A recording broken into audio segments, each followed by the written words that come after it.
Alright guys, so here's how to show touches while screen recording on iPhone. It's quite simple guys, so let's get started.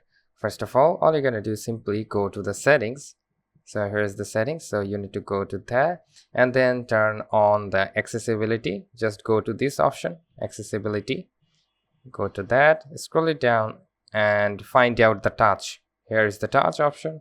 You need to go there. And then first you need to go to the assistive touch option on the first side. Go with that and turn it on. If it's turned off, let me just turn it on. Alright, then go with the customize top level menu. You need to tap on that option.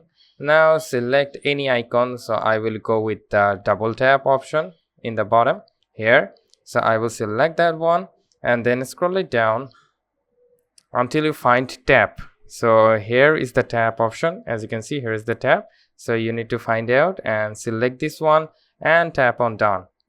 Now if you go back and just select this icon, and now you will get the tap option if you just turn on. And as you can see, we got the tap option, so we can now select like this app like this, and we can use that tap like that.